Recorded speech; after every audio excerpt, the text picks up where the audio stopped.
we go. Here we go. Doing this thing again. How's everybody doing on this fine Tuesday evening? This is the Overtime Sports Show. Back at it again with episode 12 here for the next hour and a half to talk everything sports. My name is Greg Gross. With me, as always, my co-host, the one, the only, Dan O'Brien. Dan, how are we? Oh, doing so awesome right now. I can't believe we've been doing this for 12 weeks. It seems like yesterday 12 we weeks? just started. It 12 really weeks, does. man. Yeah, that's 3 months, and we're just rocking and rolling, man. Just like we just started, and we're fresh as can be. So it's great stuff, man. It really is. Time flies when you're having fun, and I am having fun. That's what they So always say. if you've been following us week to week now, you know we always lead out the show with Dan's surprise reveal, puts the bucket on his head. So without further ado, Dan, show me what you got for this week. All right now. So we got myself a fresh New York Yankees hat. Straight from Yankee Stadium in July. Don't be shaking your head. You know you'll love it. It's the old fresh classic. I wore one a couple weeks ago, but this is the old classic, my man. It's a good looking hat. It's when there's something about that logo. When you see it, it's just it brings back memories in me of all the tradition that your team has. There's just such a legacy with that team. And as a Mets fan, it pains me to say that, but I have to say it. But I do got to shake my head too, because it's what you do. You would do the same. I know. I just had to put it on. I mean, there's a backstory to this. I'm sure you would love it. As our avid listeners have heard, seen, read, we made a huge trade last week for Juan Soto, 25-year-old stud. Everybody knows about Juan Soto who watches any baseball. We obviously, again, we made a trade for him. Didn't give up too much talent. The best pitcher that we gave up was Michael King, and he's a really good player. So I'm going to hurt to see him hurt to see him get gone, because last year he was a relief pitcher, and then towards the end of the year he was a starting pitcher. So he was really valuable to us in the end of the year. We also gave up Johnny Brito, Drew Thorpe, and Kyle Higashioka, who's been with the team for a while. Drew Thorpe was our 99th overall prospect. Good young pitcher, has some good stuff. Also, Randy Vasquez we get rid of too. He pitched in 11 games, 5 starts, had a 2.87 ERA. So we're giving up some pitchers, but the chance to get a 25-year-old budding superstar, Juan Soto, won a World Series with the Nationals a couple years ago, played in 162 games last year, and loves that short porch. Going to hit right in between Judge and Stanton and Rizzo, depending on the lineup. But just had to give love to Cashman. I don't know if you saw what he said, but he wants to make the Yankees the Mecca again, meaning he wants all of the free agents to come, wants all the top players to come. So I gotta give him some props on getting that trade done, because that was a really good trade. We didn't have to get rid of Anthony Volpe or Jason Dominguez, 2 of our top young prospects. So very, very happy with the trade. Yeah, I bet you are. I don't know how you can't be. I was going to ask you if you were happy with what you had to give up. Obviously, it's a give and take for a guy who is going to hit free agency, but it sounds like you are. It makes sense, I think, for both teams. I guess, do you think there's any chance that he doesn't re-sign year after next when his deal expires? I mean, that's the $1 million question, isn't it? It's actually probably the $400 million question, because he's going to be asking for a lot of money. And, I think it's just going to depend on how he responds to New York, how he responds to the big lights, and how he responds to the team does. I mean, if we win a championship, which I think we might have a good opportunity, then, he might like it in New York, and we're going to have more revenues coming in. So I think it'd be better. We'll be able to re-sign him. But it's really just time's going to tell. I mean, worst case scenario, we didn't give up too much, and we have him for a year, and we could test the waters. But, if all shit should go Shanola, as people would say, then we trade him at the deadline, and then we get more prospects. So, it could be a win-win for us. It could be, maybe he loves it so much he gives us a quote-unquote hometown discount.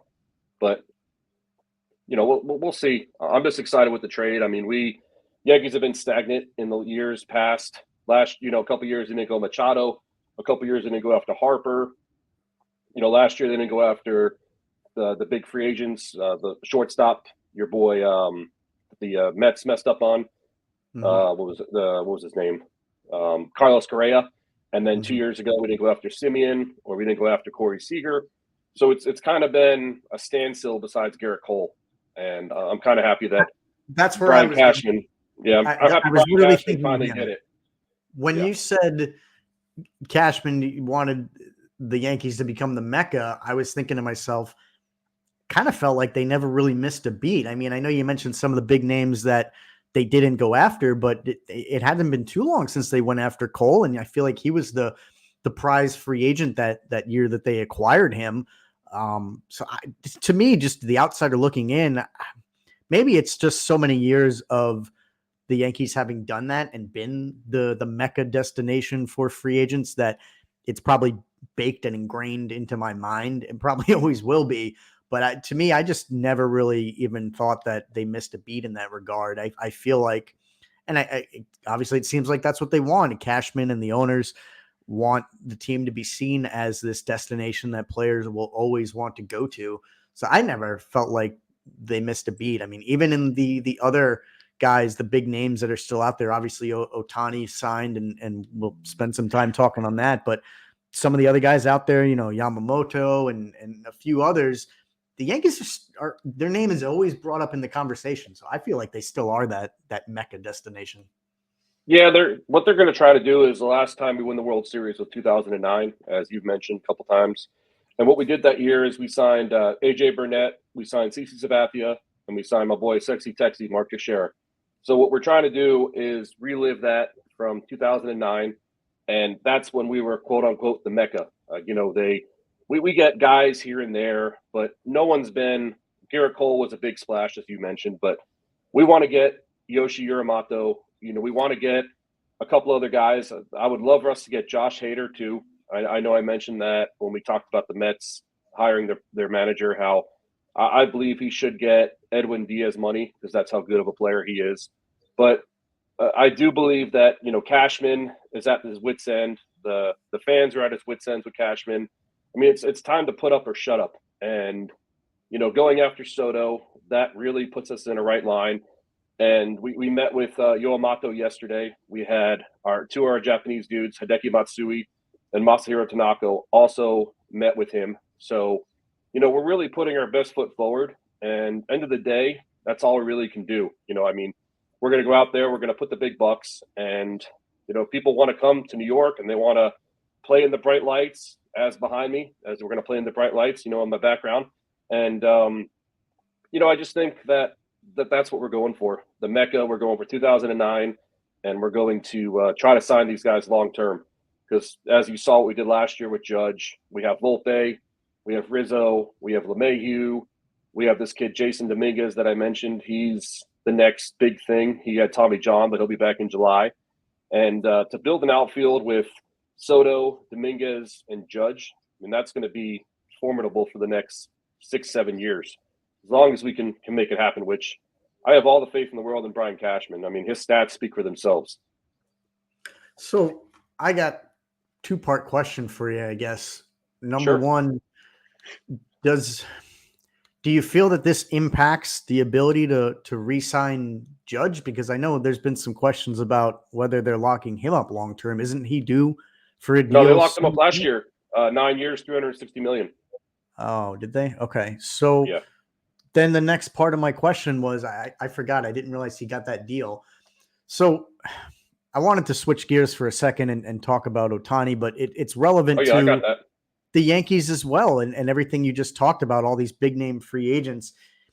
Don't you think it's time for the MLB to move to a salary cap? And I know what you're probably saying. Others will say it too. Well, the MLB has their form of salary cap, and maybe they do, maybe they don't. I don't know. It's a luxury tax. It doesn't work the same way as a salary cap. And the reason why I bring it up is I saw this meme or this stat, whatever you want to call it, over the weekend, and it was showing what Ohtani's due to be paid. And we know that there's some guys on your team that are making pretty obscene money as well. Not 700 mil, but there's been some heavy contracts doled out. And in comparison to what I think there was 6 or 7, maybe 8 teams on the list who as a whole are going to be making less than Ohtani is going to be making in one season. And I know obviously he's deferring money and whatnot, but there are just so many teams out there whose combined payroll is 50 million, give or take. And then you've got these guys out there, these superstars who are already or will be making 50, 60, 70 million per year just by themselves. And to me, I just got to wonder, like, is it really time to institute a true salary cap? Because I don't want, this is coming from a Mets fan who now we have a guy who has arguably the most endless bank account you could imagine in Steve Cohen behind the scenes, which is great. I get to see what you've had for years, you know, somebody who is not, money's no object, and you just throw money at the problem and see if it fixes it. I would argue that more often it hasn't helped, but just to have that money is great if you have it, but it just seems so imbalanced. And I don't know if unfair is the right word, but when I look at the other major pro sports who have the cap, it seems to keep things more competitive, because the teams that don't and aren't forced to maintain a minimum cap, if you will, it looks like they're going to be perennial cellar dwellers. And I know there's the rare exception. Kudos to teams like the Rays, and even this past year, the Orioles have managed to put together respectable performances, or even far exceeded expectations despite that low payroll. But part of me just thinks, you know, what's holding them back? Is it the old tradition where baseball is that old niche sport where guys don't want to change the rules and change how it's operated? I'm curious your thoughts, because it popped in my mind, and I really don't know why baseball doesn't follow suit and just implement a traditional salary cap across the board.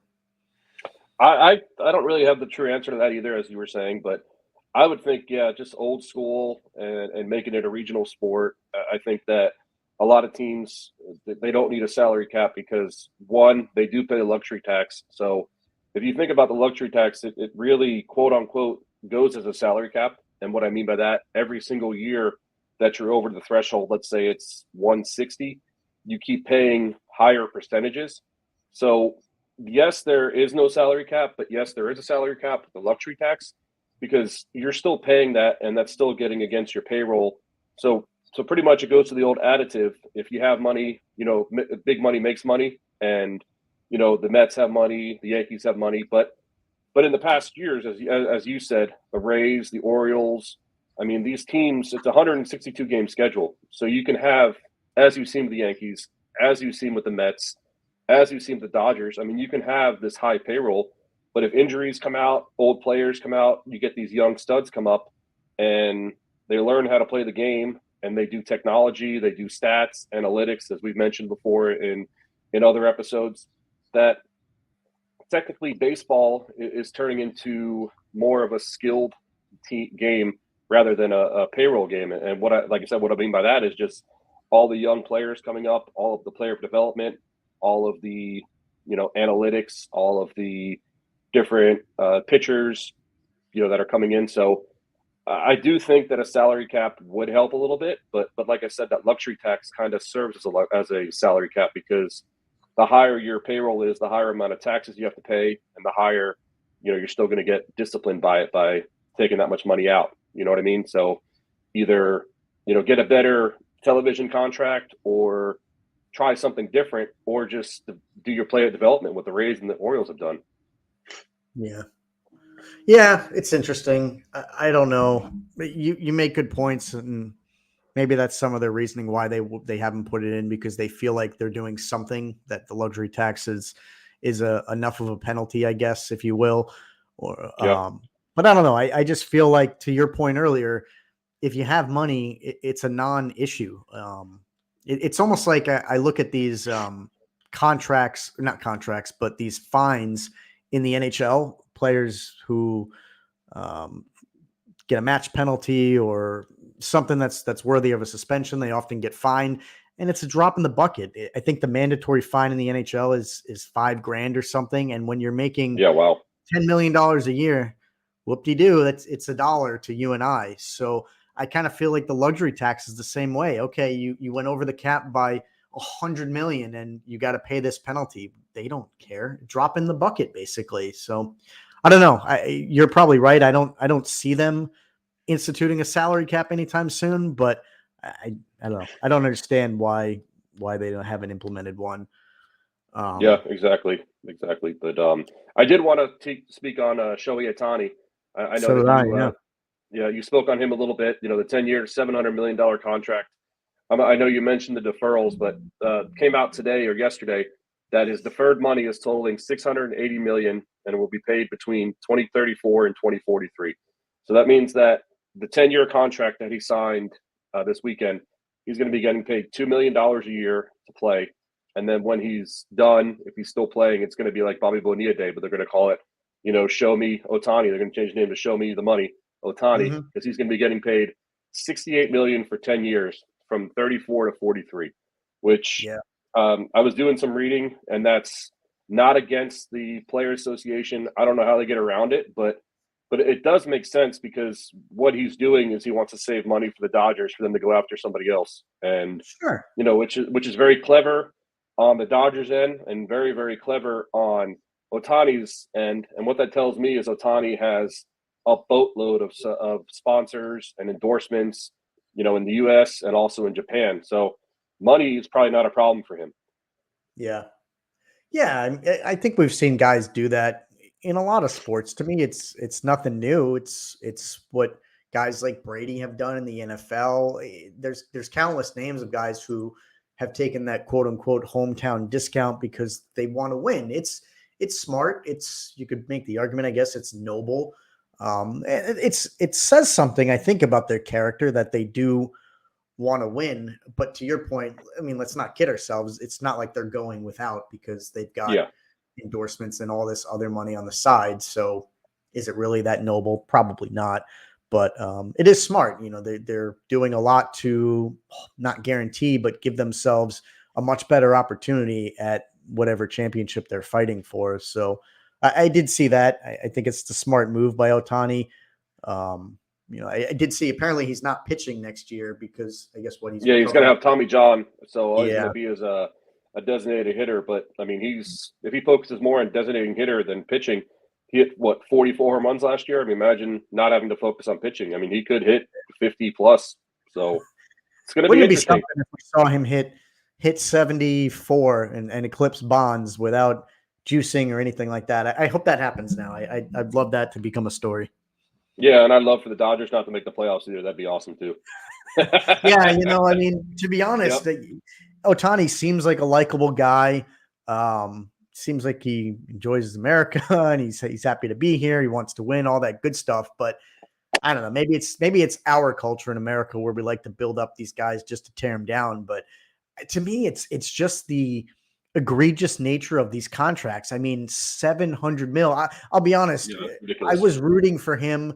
I wanted to see the first $1 billion contract, and because he's such a unique athlete and he plays both sides of the ball in baseball, which nowadays nobody does. Nobody's really done it since Babe Ruth. That was 100 years ago. It's just so unheard of. The guy, I don't want to say he deserves it, because I don't know that any athlete or person deserves that kind of money. But I feel like we're going to see a $1 billion contract at some point in the near future. I really thought we were going to get close to seeing it.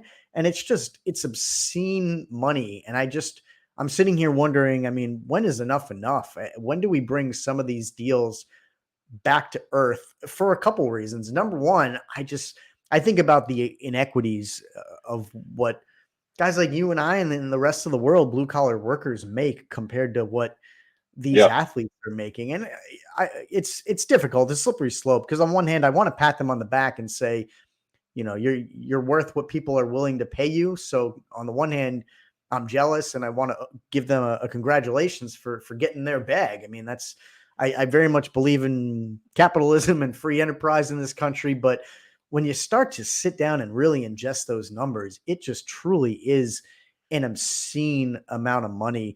And the other thing I look at is, in a lot of ways, this kind of goes back to, I wanted to ask you about Soto and some of the other contracts, because at what point do you start to consider the risk in a lot of these contracts, especially with, you brought up Bobby Bonilla and the Mets. They are still paying that guy. And that's a Yeah. lot of reason. Those horrible contracts are a lot of the reasons that the old owners are no longer around. And I'm not talking about the Ponzi schemes and things like that with the Mets, but there's been other examples in other teams where there's just been mismanagement, guys getting these ridiculous contracts, these ridiculous terms, money up front, and it just blows up in your face. I feel like more often than not. So I'm curious, you as a Yankee fan, I mean, are you worried about that? I know it doesn't mean that much when you seem to have endless pockets, but it still has to be a concern, right? I mean, isn't that a Oh yeah. risk? Yeah. I mean, the risk, it was a huge risk when we signed Judge last year. I mean, he's a big boy. Everybody knows that. He's, 6'7", 6'8". He had a lot of injuries. I mean, the crazy thing about baseball, this, them and hockey, they're the only two sports really, and basketball, where the money's guaranteed. So you sign that 9-year, $360 million contract, all that money is guaranteed no matter what. So there is a little bit of risk because like I said, Judge, before he signed the massive contract last year, he was injured a lot. So, and he's not a young buck anymore. I mean, he's, younger than us, going into his 31 season. So there's a lot of risk. I mean, look what happened last year. He was going on a fly ball, playing his aggressive self, and ran into the wall and messed up his thumb. His big toe on his big foot. And that can happen to anyone. And same with Soto. I mean, Soto's only 25 years old. So let's say that Soto signs a 10-year, $400 million deal with the Yankees. And the next year, his first year in the contract, he gets hit in the head or gets hit in the knee or hit in the leg. And it's a career-ending injury. I mean, there's a lot of aspects. So I think it just goes down to the front office, your management, your research, and the age of the player. I mean, like I said, Soto played 162 last year. I think he played about 150, 155 his whole year, his whole career. And he came in as a 19-year-old. So he's still fairly young. I think it just got to go on analytics, on what the player has done in the past, and kind of just take the risk because it's a risk reward. It's a fight or flight. That saying, and either you pay the big bucks or somebody else can pay the big bucks and you lose out. And you just it's a gamble. And yes, I do agree with you that the money should probably, there should be a standard.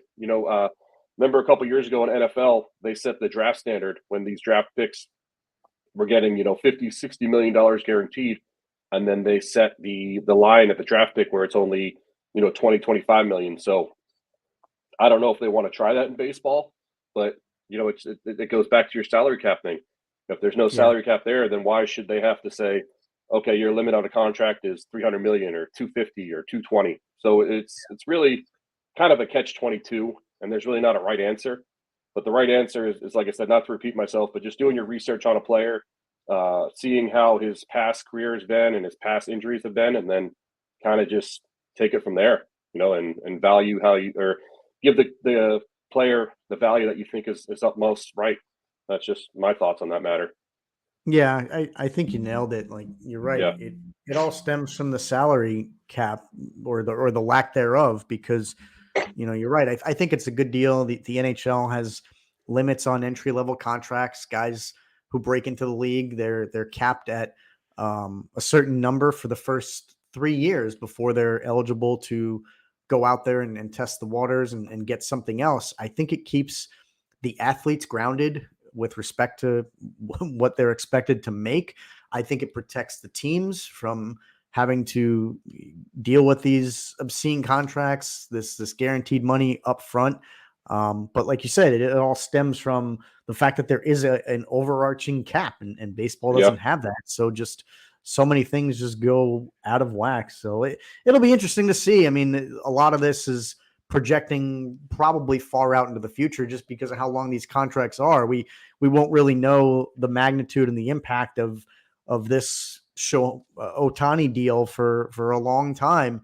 Whether or not 10, 15 years from now, we're laughing at the Dodgers for what they gave him and how long they'll be paying him, or if they win, a couple championships. That's the other thing too. At what point do you feel like it was worth it? At what point do you feel like you got your money's worth out of it? Is it one championship's enough? I would argue no. I know winning trumps everything, but when you're giving him that kind of money for that long, aren't you expecting a few? Like you're kind of hitching your wagon to this guy and you're expecting a dynasty, right? Like I know they don't grow on trees and you can't wave a magic wand and just create a dynasty, but that's the expectation now, right? I mean, to Yeah. have this guy be your anchor for the foreseeable future. Yeah, I mean, with him, it's a little different ball game just because he's from Japan, and if they win one championship, that's gonna exponentially give them a lot of money just because of the exposure of Dodger fans in Japan, and that's gonna really help them out. But yeah, I mean, to quantify the contract that 10 years, 700 million.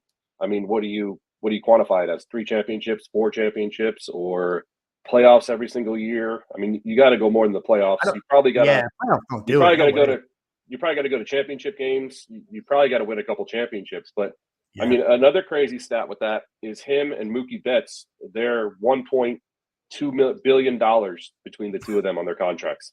Isn't that that's stupid? ridiculous. That's Yeah, ridiculous. I mean, it really is. Jeez, yeah. to And have two guys take up that much money, it's incredible. I mean, hence one was 10 years, and I think Mookie was like 12 years, but still 1.2 billion for two people.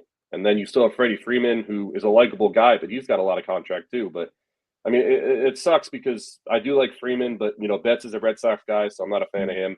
And then seeing Shohei, which I did want to get behind him, but I mean, this a little crazy, 10 for 700. I mean, going back to your concept where you said you wanted to see $1 billion contract, I think if he wasn't injured and he was like the legit two-way player that he was last year, I think it would have touched $1 billion because you're really getting a Cy Young pitcher and you're getting an MVP hitter, and it probably would have touched $1 billion if you didn't have that Tommy John that he's gonna have this year.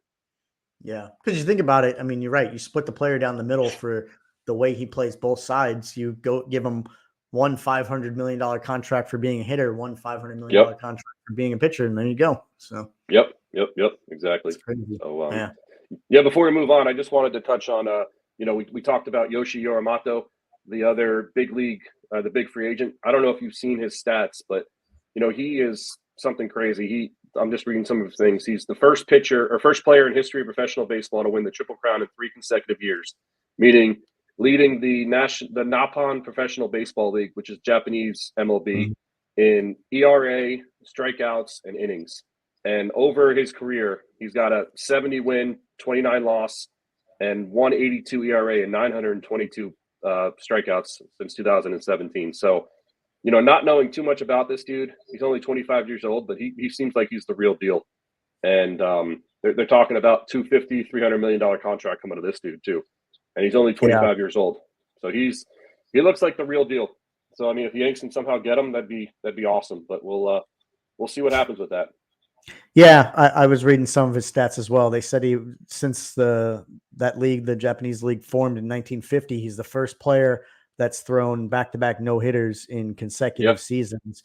And they're starting to compare him. This article's comparing him to Pedro Martinez, because he's got a somewhat small frame. I guess he's 5'10", only 176 pounds. But they say that's not going to fool you. He's got an arsenal of pitches, a wicked, pretty unique curveball. I guess they call it the yo-yo curve. So it'll be interesting. I mean, to see where he lands.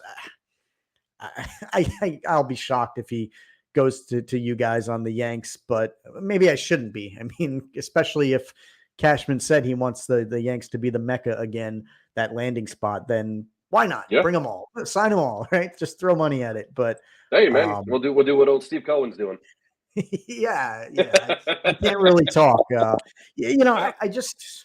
don't know that I love that approach. I'm glad I'm fortunate to see it now as a fan, but even when they were spending peanuts, and I watched teams like the Yankees for so many years spend, or in my opinion, overspend. You guys had a great run in the late 90s, had some success in the early to mid 2000s, but your last championship was 2009. You haven't really curtailed the spending all that much. I know maybe not exactly the way it was, but you're still spending a lot of money. You're still top 3, top 5 in payroll. expenditure every single year. And what's it gotten you in the last 13 years? Not a whole lot. So I don't know that I love the approach. I'm not trying to lick a gift horse, the money to spend than not, but I can't say that there's a lot of data to back up overspending the way that a lot of teams have, because it's just, I don't know, always equate with success and championships. Yeah, I'm 100% with you. I mean, they, like you said, Yankees haven't won since '09, and you know what happened in '09? Like I said, we signed those 3 big free agents, and that kind of quantified into a championship. But we haven't been back since, and we've still been top 5 payroll, and we haven't really developed young players, but we're starting to, but we really are starting to. So I like this Juan Soto deal, not to bewilder the fact, but I do like this because he's 25 years old. I think if we can re-sign him, that'd be a really formidable outfield. Like I said, with Soto, Dominguez, and Judge, and Volpe and shortstop, and Garrett Cole still. I think we can build around it, but only time will tell. But very, very happy with the trade, as you can see with talking about baseball when it's not even baseball season. So I was just gonna say here we are. We've spent 32 minutes on the open here of the show talking baseball, and it's nice. It's nice to have some stories and some things to talk about. And we're not even in baseball season, so it's going to be a very, very interesting upcoming season. Hopefully, some more storylines leading up to spring training in a couple months. But some good topics, good conversation already. So good opportunity for us to switch gears. We got a lot of football to talk, mostly NFL. But before we get into that, I want to give you your kudos. I want to give you your props. It's much deserved. It's a throwback to a couple 2 for 2 at that. Remember, I called Garrett Cole out too, so this is just a little bit of foreshadowing. You did. You're nailing it. You're the oracle of stats and predictions right now. So I want to give you your kudos. So for those watching online, streaming us, you'll be able to see this. If not, listen for just a moment. This is a throwback to 3 weeks ago, a show we did talking about the Heisman Trophy. Someone we haven't talked about at all this year on the show is Jalon Daniels from LSU.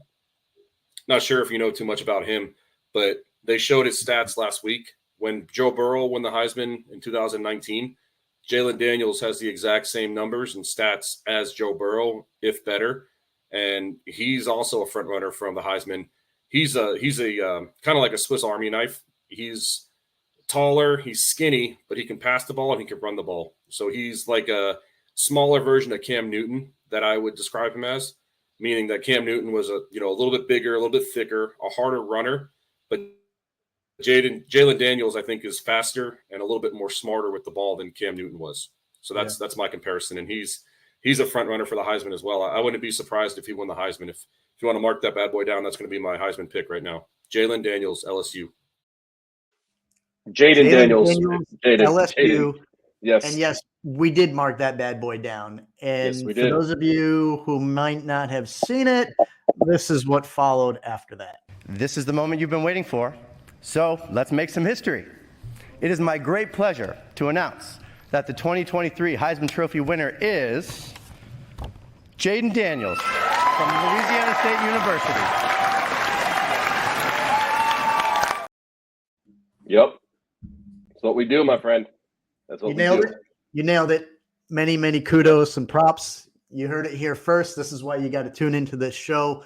Dan's just throwing out winners and locks all over the place. He called Daniels for the Heisman 3-4 weeks ago. Spot on, my man. Good job. Well done. Yep. Very, very cool stat too about that also is the last couple winners, they've all been transfers. So I don't know if you've been following college football with the break between the playoffs, but I saw a stat the other day that there's 131, give or take, Division I football teams, and there was 106 transfers, quarterback transfers in the transfer portal. So really, really crazy stat. And like I said, last year with Caleb Williams was a transfer. Kyler Murray was a transfer. Joe Burrow was a transfer. So the only one that in the last 5 years who wasn't a transfer was Bryce Young. So that's really interesting that a lot of these guys have been transfers because Jalon Daniels transferred from Arizona State, and then Caleb Williams transferred from Oklahoma, Joe Burrow transferred from Ohio State. So it's really crazy, and everybody knows I'm an Irish fan. We just got Riley Leonard, the Duke quarterback, transferred in from Duke. So that's going to be a solid QB1 for us. So I need you to get out your ruler and your chalk here. We're gonna step into the virtual classroom, and you're gonna school me for a moment. Oh, that's fine. I have to ask. Number one, I wanted to ask what you make of because I did see the stat of 100 some players, mostly quarterbacks in the transfer portal. So I'm curious what you make of that. But more than that, I'm curious. The transfer portal is relatively new, right? The last couple of years or Yes. so. Okay. Yes. So I've never been 100% clear on the purpose. And let me ask, so prior to the transfer portal, you're a fresh high school graduate, right? You commit to a school, you decide to go there, whether or not you get a scholarship, whatever, you want to play ball, you're going to be the starting quarterback or whatever on the team, right? You're not signing a contract. You're going to play at the school and get an education at the same time. Let's say the first year, whatever reason, this team doesn't do well, or you just don't want to go to school anymore. You can stop, you can transfer, you can apply to another school, right? There was nothing holding players and making them obligated to stay, right? Yeah. So okay, so that's my question with the transfer portal now. What does it give people? What does it do? What's the purpose? Are players now bound to schools when they decide to play? I don't get it. So school me here and give me the cliff notes of it. I'll give everybody. I won't give any cliff notes, but I will give the whole 9 yards because I like to think. Yeah, I like to think that I'm a captain, a champion about this. So what happened was, what you do if me and you were freshmen in college, we're seniors in high school. I'm a good quarterback, you're a good receiver. We go and schools recruit us, and we sign a letter of intent, which means that we intend to go to, let's just say, Notre Dame, University of Notre Dame, right? We sign a letter of intent. They give us a 4-year scholarship, and everything is paid for. And we either, one, we're going to go in as a true freshman and we're going to start right away, or two, we're going to go in as a freshman, but we're going to get redshirted, which means that we're still a freshman, but our eligibility per se is still a freshman, even though we're technically a sophomore. So we'll be a redshirt freshman, and we can play as a redshirt freshman. However, if a lot of things that would happen, so going back about 5 years, the transfer portal has always been around.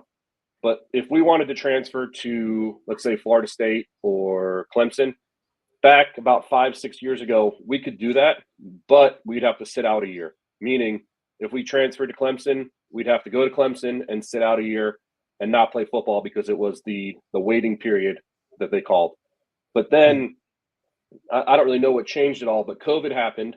So all these players gained an extra year of eligibility with COVID. And I believe NIL, which is National Image Likeness, is where the college football players get paid. Sponsorships, they get paid pretty much anything because, the college football is bringing in $1 billion a year. So these athletes said we should get a chunk of the change, and they're starting to get sponsorships. So now it changed to where if we're going to Notre Dame, we sign that letter of intent, and I'm a freshman, and then there's a guy named Greg Gross who's a sophomore who's a stud. I'm not going to be able to pass him, and I decide I want to transfer to, like I said, Florida State. I can do it right away, and I can play the next year. I don't have to sit out. And then if I go to Florida State and then I decide, oh, this is not for me, I could transfer again and go to Clemson. And I want to say that you can only transfer 3 times. And then after that, you have to stay at the school and finish your eligibility. But then there's weird things like with COVID. What happened last year was Sam Hartman this past year, who was Notre Dame quarterback. He played 5 years at Wake Forest, gained an extra year of eligibility, and was a graduate senior, meaning that he already graduated and took a couple online classes. And then you can gain an extra year of eligibility because you're a graduate senior and then transfer to Notre Dame.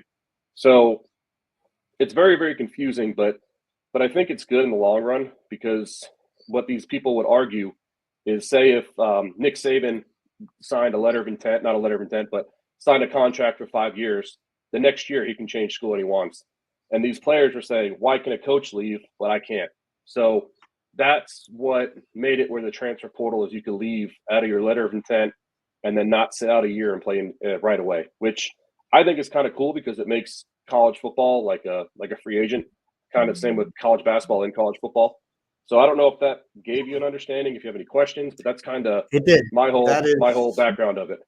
No, that's awesome, thorough analysis Yeah. and breakdown of the transfer portal, including the background and the history. You kind of Yeah. you did answer my questions, and I think you nailed it right from the beginning. I should have known. Of course, it's about the money. Oh yeah. I knew that these commitments existed where players sign the LOIs and they are in a lot of cases are getting these full rides. I guess I just didn't really know the extent of it, but of course should have known. And of course it comes down to money. So I understand that, I guess, where the schools want the protection and they want to hold kids to their commitments. I get that. That's very reasonable, but I do think I agree with you where, players, student athletes should have the right to play where they want. I mean, contracts are made to be broken. Guys can back out of deals, and maybe there's penalties for it, I guess.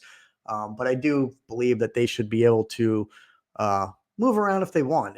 At the end of the day, it should all be all about education first. And so if they want to pursue another school, especially for education and maybe for football alongside it, I think they should have that right. So that's a good a breakdown of it. I'm curious still, given what you just described and the understanding and the purpose of it, what do you make of the 100 players that are in there and the fact that they are mostly quarterbacks?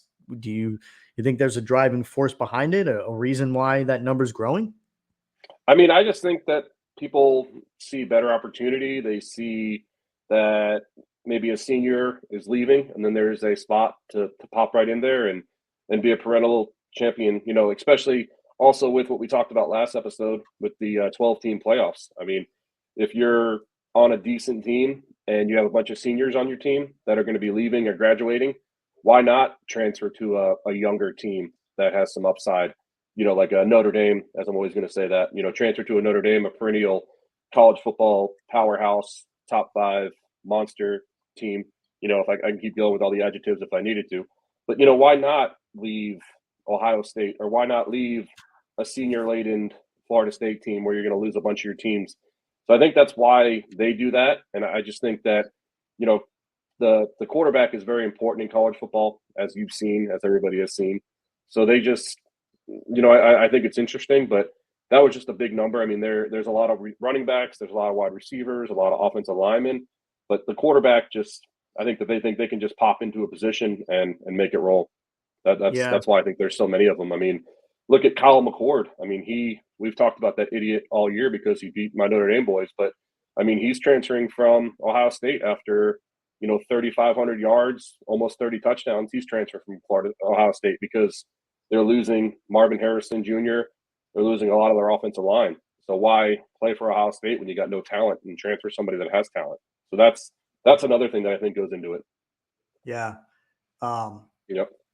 Yeah, I was going to ask, is the transfer portal, is there a cap to either how many players can enter it, or is there an order with which the transactions are processed? Is it first come, first serve? The first guy who enters and wants to join the portal gets his wish to move schools, or how does that work? No, you can do it anytime you want. And what it does is it kind of resets as you're back as like a high school senior, and you go on recruiting visits and you visit coaches, you visit teams. So it's really, I mean, it is first come, first serve, but it's not, because, if I wanted to transfer tomorrow and I was a quarterback, I was in college, I'd put my transfers in and I would go on my recruits. And then if I liked the team, then I would sign it like what Riley Leonard did today. So it's really just getting your name out there probably earlier. That way you can do more recruiting visits. You can meet with the coaches. You can meet with the team. But, yeah, I mean, I guess first come, first serve would be more of a beneficial just to get your name out there before anybody else. So is there criteria to enter the portal? Like, what are the stipulations, or there is none? It's just a portal where it's just a list that you can put your name on if you want. If you have eligibility, you can go in the transfer portal. So what determines eligibility? If you're like your years in college. So you usually have 4, maybe 5 years of college football in you. So Yeah. if you're a fourth-year senior, you can transfer and be a graduate senior. You'd have 1 year left. If you're a junior, you would have 2 years left. Sophomore, Got it. 3 years. Freshman, 4 years, and so on and so forth. So, Got it. I mean, if you have eligibility and you feel like you can move your talents to another team, then you go on recruiting visits, and then it's just like you're a high school senior again. Yeah. So Makes sense. It does. I mean, like I said, I kind of like it. I do like it before, because like I said, it makes it like free agency, and I like it that you don't have to sit out a year because I mean the coaches never had to sit out a year when they transferred schools or they got a new college or a new school. So Yeah. I think it's beneficial. I think it makes the game a little bit better. I mean, unfortunately, I'm give or take. I'm a catch-22 with my Irish. I like that we got Hartman last year. I like we got Leonard this year, but we got some 5-star recruits coming in. I want to see how these young players are going to be. So it's kind of it takes away from the high school recruiting aspect, and it kind of puts it more in the college aspect of recruiting where why would you want a 5-star recruit's going to be good, but why not get a 3-year starter who's got proven track record? So it kind of give and take is kind of what I'm getting at with the transfer portal. Yeah. No, it makes sense. And like you said, if coaches can do it and they can move around, why can't the players? To me, that's reasonable. They want to be treated the same way. I mean, I talk a lot about how I feel that athletes or student athletes should be there to learn first and get an education. Oh, yeah. But let's face it, they are adults, and they're entitled to want the same thing that the adult coaches are getting, which is the freedom to move around. So I don't think there's anything unreasonable there. Yeah. And then just to give you one other thing, how the transfers used to be. So you used to, if you wanted to transfer right away, you'd either, like I said, have to sit out a year, or you'd have to put in a special letter saying that you were mistreated. Like this happened a couple years ago with Justin Fields. He was at Georgia and he used to play baseball, and he was playing baseball, and obviously he was in the outfield, and he's a black athlete, so you can imagine what some of the fans were yelling at him. And he decided to transfer to Ohio State because he said he felt for his own safety, and he felt that people were racist in Georgia. So before it was sitting out a year, he got a special endorsement where he could play right away. So that's how it used to be, just to give you a little background on that as well. But now you can play instantly, but that's how it used to be. That makes sense. Yeah. Where you have to Yeah. have some kind of justification for why you want to leave. But yeah, now you can play instantly, which I think is really cool. So yeah, I agree. It's nice for them to have that option. That freedom seems like it's reasonable. Yeah, definitely much so. So hopefully I enlightened some people. Man. Maybe I enlightened you, or hopefully I enlightened some You did. listeners. You did. It's definitely cool. Yep, you definitely schooled me, and I do hope others found it educational as well. That's reasons why you tune in. So Yes, sir. A lot of good content here. I didn't expect we start the show on the way we did on baseball, and had to spend some time giving you kudos for your correct prediction of the Heisman. I don't know that there's much to dig into yet coming up to the bowl games. It's kind of that waiting period, right? It's the holidays right now. There's other sports going on, and it's really just, we know what the matchups are right now. So not much has changed. I think just the intensity builds, the questions continue to swirl about what's going to happen, but we know that there's a couple good games out there. So I'm just waiting and seeing now, and seeing what we get when those teams face off. Michigan and it's going to be a good battle with them in Alabama. I'm most looking forward to that one. But Texas, Washington is going to be a good one as well. So we got 2 good games on the slate coming up. Yeah, we got those predictions, I think, too. I believe we gave those a couple weeks ago. So we did. We got them. We got them on paper. Maybe we can revisit them next week as we get a little closer. I'm down. We got those locked in. So we can. We can switch gears to a lot of NFL action. I know you got some stuff you want to talk about. There's something I want to talk about just Sure. briefly. It's making me laugh. I'll get some thoughts here in a moment. I was able to grab some clips. They're not video clips, but they're audio. So anybody watching or not watching, you're not going to miss anything. If you're listening to the podcast or a recording, you'll hear them. But I did want to play these, and it stems from the Chiefs game that happened this past weekend. Chiefs players, Patrick Mahomes they were not pleased with what went down, a call that didn't go their way. But I got some thoughts, especially on how Mahomes reacted and how he handled himself at the end of the game, and then even how he doubled down during his press conference and the interview he gave. And that's what I want to play here. So a couple clips here. The thing is, Sure. I'd rather let us play, man. Like, let us play the game. And then whatever happens, happens. Like, the thing is, I'd rather let us play, man. Like, let us play the game. And then whatever happens, happens. Like, the thing is, I'd rather let us play, man. I can't believe I heard that from Mahomes in his interview where he says, just let us play and whatever happens, happens. They did let you play. Yeah. And what happened was your player was offsides. they made the right Blatant. call. But for Patrick Blatantly to obvious. say, yeah, and for him to say, let us play, well, Patrick, they did let you play. And that's what happened. Yeah. So breaking down some of these clips just one by one, it's kind of baffling, especially when you consider that this guy, he's been the poster child for the league for the last several years, and for right reasons. The guy's a phenomenal athlete. He seemed to embody, all the things that we want in a superstar athlete, someone to represent the league. He seems like a role model, someone that kids can look up to. But this just seems so far out of left field and out of character for him. And there's a couple more I want to play. Here's one of them. That's why, like, last week I didn't say anything because it's letting us play, man. Let us go out there and win the game. And I said I'd rather them let us play and go out there and see who wins. I mean, that's what you want as a competitor is you practice all week to go out there and try to win. And you want it to be about your team and that team and see what happens. You never want it to be – you don't want to be talking about this stuff after the game. Yeah, agree, Patrick. Yep. Nobody wants to be Yeah. talking about this. So then don't do it. Tell Kadarius Toney to line up on sides. Don't break the rules. I agree.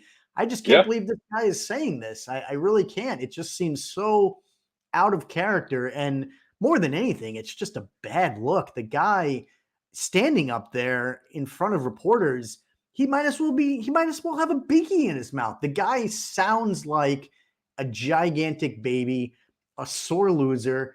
He's just whining up there, and we've never seen it from him. Part of me is thinking maybe we've never seen it because he's always been winning. Things have been going very well for him. He's very rarely had to face adversity or calls going against him. But in this case, the call went against him, and it was the right call. And I got one more clip here, and then I'll just kind of wrap it up. Sure. The flight today was tough. Offensive offsides. It's something that, I mean, you as a like I said, elementary school, we talk about, you line up, you point to the ref, you're good, you're not good. If not, they come to you, hey, you need to get off the ball more, you need to be on the ball more. You have a discussion. I mean, that's the ref's job. I mean, you want to have an open discussion so that you can go out there and put the best product you can on the field.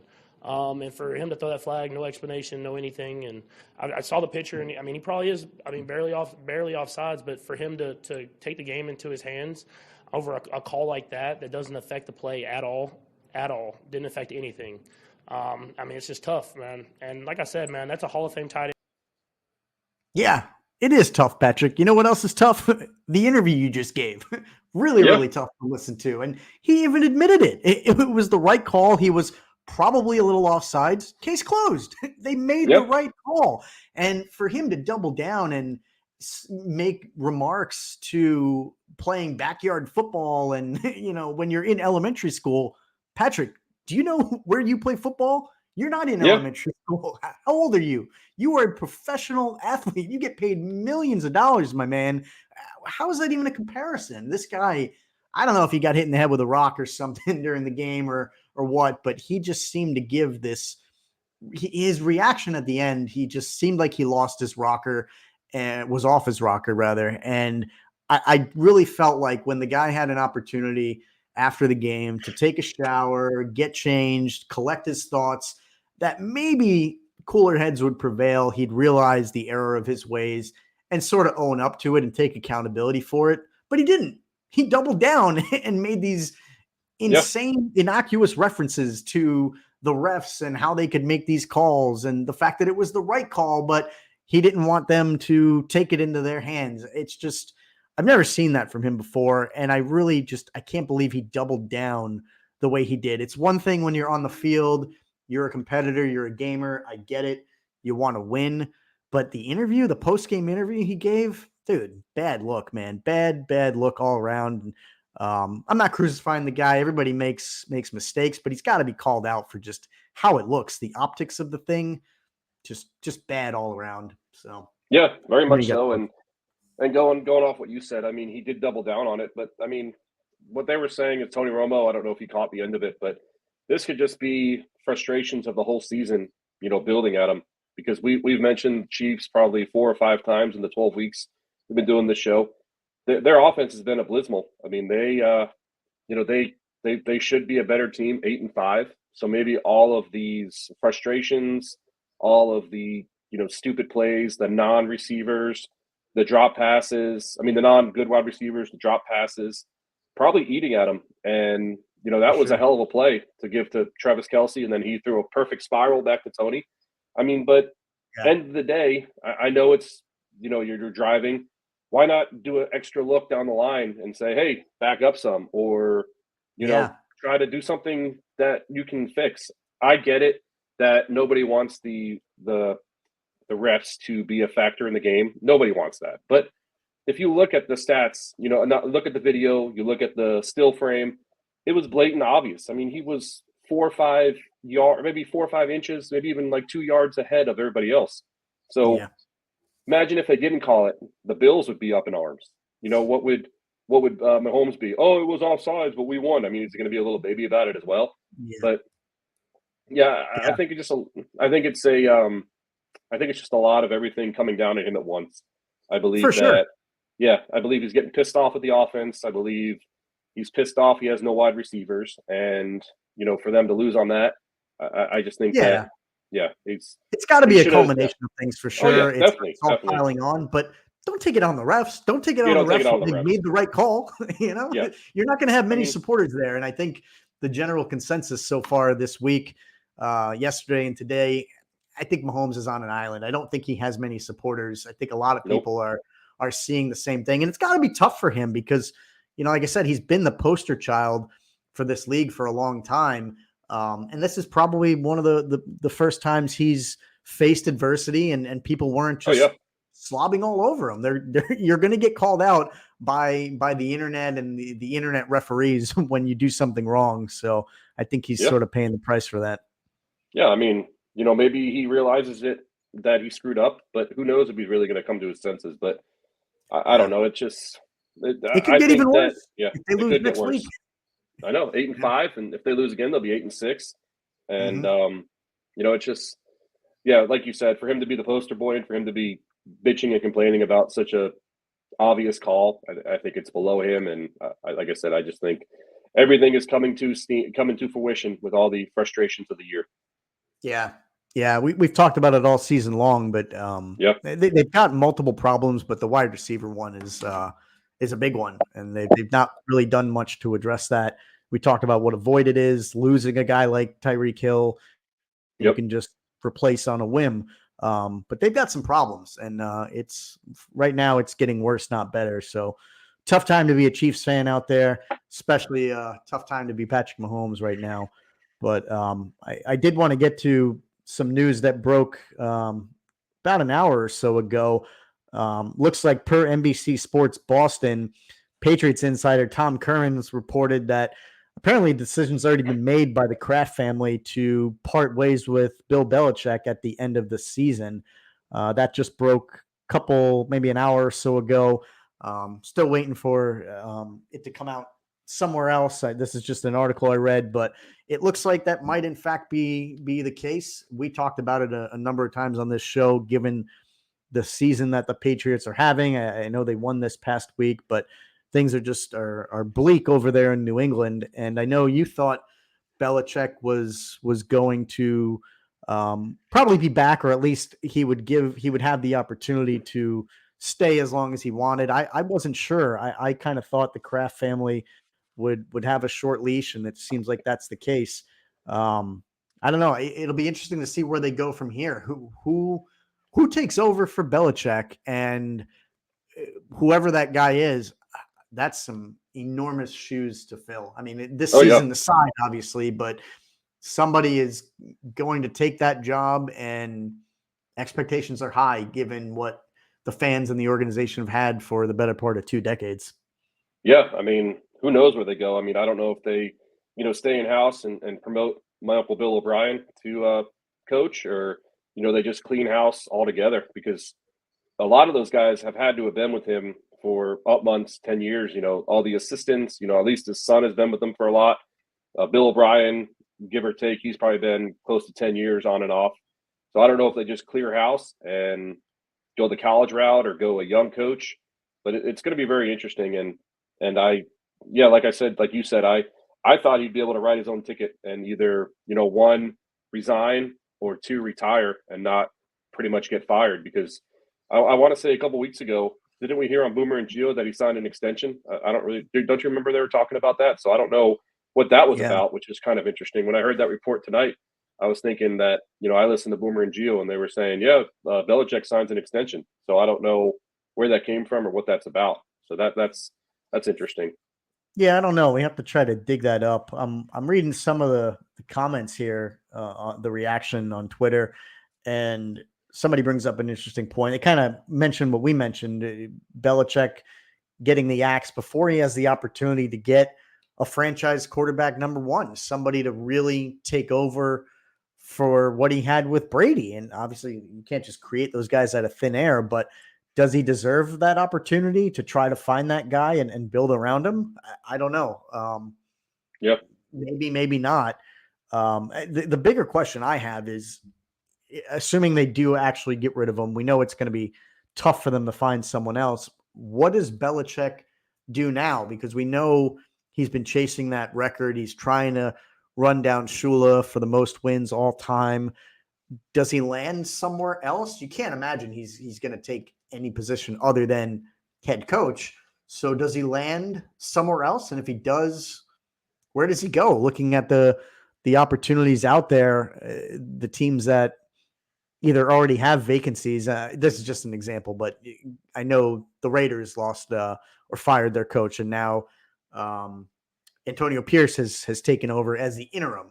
That's an example where they don't have a guy yet and ready to take over the helm. So where does Belichick land? Do you think he just hangs him up and settles for second all time in wins, or does he try to continue that pursuit? He's not a spring chicken. That's the reason I mentioned it. I mean, to start over with another organization, I don't know. I don't know if I see it in his future.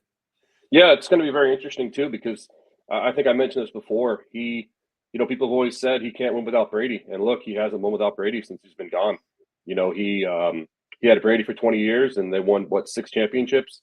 And without Brady, he's gone to the playoffs 1 year and missed the playoffs 2 years, I want to say.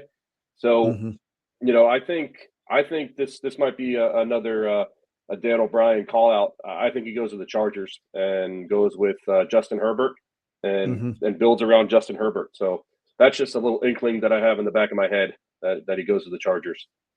Yeah. Interesting. Yeah. Cause it sounds like Staley's he's not been officially fired, right? I didn't miss anything, but he's on the hot seat. I think we know how much you love Staley. So I'm pretty sure he's gone. Yeah. I think Staley's that guy like your Harbaugh for me, the scumbag Harbaugh. Yeah. Staley for you. Yep. I'm waiting to get some clips and we can play them as drops. I want to quote you with your love for Harbaugh, and you can, we can do the same with me with Staley, because he's a guy. I just wonder how he still has a job, because things just look really bleak. And I know they did they get a win this week? No, they didn't. They got blasted. And Harbaugh and Herbert's out for the rest of the year. I don't know if you saw that. It came out today too. Yeah, Herbert. Yeah. So things are going downhill fast for the Chargers. You might get your wish. Yeah, the one game I wanted to mention, I going through the scores, I forgot this actually happened, because we had a 6-0 game last week. I think it was the Pats who I think they lost. Was it the Chargers? Chargers. Okay. Yeah. They got shut out 6-0. Just when you think it couldn't get any more low scoring, we get a 3-0 Vikings Raiders game this weekend. I mean, how does that happen? Just absolutely brutal football it must have been to watch that game. both teams, the Vikings get a win out of that game is unbelievable. And they Oh, I a know. much needed win because in a week that the Lions actually lost, the Packers lost, suddenly the Vikings win a game 3-0 and they're right back in the conversation. It's amazing. Yeah, very, very interesting. I had a stat that I wanted to take that I took from Sunday. I took it from Pro Football Talk. It was on Twitter, and it said, per the Fox broadcast, Vikings Raiders and Texans Jets are the first time two games were scoreless at half on the same day since 1988. So that Which was a game? very so the Vikings Raiders and Texans Jets are the Mhm. first time two games were scoreless at half on the same day since October Wow. 30th, 1988. So I thought That that was a surprises very me. interesting stat. It is. That surprises Yeah. me that doesn't happen more often. It surprises me when games end with such few points, but it doesn't necessarily surprise me because teams get off to cold, slow starts every now and then. Yep.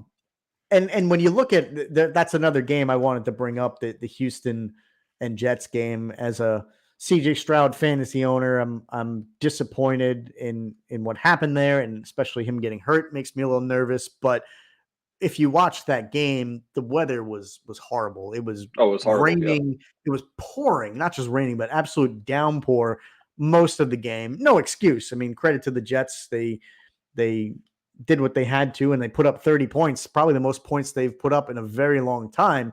But those types of games happen when the weather's terrible. You get these low scoring games. So I'm surprised there's not been two other games simultaneous on the same weekend that have been 0-0 at the half. Yeah, and look at 36 points were scored in the second half. That's a wild stat in itself. Exactly. That's all the that's a more wild reason why Yeah. teams can start slow and then all of a sudden just go nuts. They make halftime adjustments and they put up a ton of points after. So it surprises me when the games end with such few points, but it doesn't necessarily surprise me when they get to halftime with such few points. But that's interesting. Yeah, and then talking on that game, I didn't mean to interrupt you, but yeah, they're saying. I mean, look at Zach Wilson, 301 yards, 2 touchdowns. They're saying that that's the best game that he's played in his career. So maybe his benching from Tim Boyle might have kicked him in the ass and said, I either need to put up or shut up, and this is my last chance. So, I mean, we've talked about the Texans all year. They're not a horrible team. I mean, they were 7-5 coming into the game. And rainy weather to throw for 301 yards and 2 touchdowns, no interceptions in that rainy weather. That's a pretty solid game for Zach Wilson. Yeah, for sure. Yeah. There's 2 games that I want to ask you, just rhetorical questions. You probably have thoughts, but what the hell is going on in Detroit and in Miami? I mean, we usually we lead off with a recap of MNF usually when we do these shows on Tuesday, and there were 2 really, I would say, I got a bunch on Miami last night. If they weren't good, they were certainly interesting. So start with the Miami one real quick. To be honest, it was late. I was getting ready. I was part of me was falling asleep. I was seeing the scores. I was watching the Giants game, so I was catching the scores on my phone and seeing what was going on. And 2 minutes left or whatever it was, I saw that the Dolphins were up how many points, double digits or something, and I just assumed it was over. And just to see that they actually lost was incredible. So what the hell is going on in Miami? I don't get it. Yeah, I have a bunch on Miami. I know they were hear it. rhetorical questions, but I wanted to speak on the Dolphins. They are 9-4, and I just want to go ahead and run down their wins. Chargers, we know they suck. New England, they suck. Denver, they've been playing good of lately. Lost to Buffalo, who's playing really well. Giants, also, who have been some suspect. Carolina, lost to Philadelphia, beat New England, lost to Kansas City, beat Las Vegas, beat the Jets, and beat the Redskins. So it looks like any good team that they have besides Denver, they haven't played anybody. They haven't beaten anybody that's got a good record. So they haven't beat anybody good. Yeah, that's what I'm saying. So they're 9-4, but they really should be a 500 team. I don't think they're that good of a team. I mean, they have the offense. Their defense is suspect. And as of last night, you saw what happened when Tyreek Hill comes out of the game. Their offense goes suspect. Their offense goes, pretty shitty. So yeah, I don't think that they're anything to mess with. I mean, they play Baltimore here in the next couple weeks. Baltimore should smoke check them. I don't think they're that good of a team. And I also wanted to read this other stat that I found that was pretty interesting. Let me just get it real quick. So where's this? So until the Titans come back, since 2017, NFL teams trailing by 14 or more points with under 3 minutes were 0-82 or 0-5-82. So that's one of the craziest stats that I've ever, seen. Like I said, first team to win by trailing by 14 points under 3 minutes remaining since Saints in Week 11 in 2017 against Washington. So 0-5-82 for them to lose up by 14 under 3 minutes. That just shows the caliber of their team. I think they're trash. I think that their offense is good, but I think they're trash. When put up comes up, I think against good teams they're going to be smoke checked out of the first round. I don't know what your thoughts is on Miami, but yeah. It certainly looks that way. It's kind of shocking when you look at the talent they have, but like you said, when one guy goes out, they're not quite the same. And I just saw the scrolling ticker watching the TV here, and it looks like they lost their starting center for the season too. So that ain't going to make things get any better. So yeah, trouble in Miami for sure. And it's interesting because early on in the season they looked like world beaters. Granted, we know now that the teams that were beating up weren't anything special, but they really just looked like one of the deepest and sharpest teams out there. Yeah, but they do when they don't beat any good teams. That's what happens. You're 9-0 against 500 teams and 0-4 against teams over 500. Yeah. And we usually know what happens in the playoffs. Teams over 500 in the playoffs. So, what does that tell you? They're going to go out in the first round. Yeah. Yeah. It certainly looks like that. Trouble in Miami for sure. And the other one, like I said, Detroit.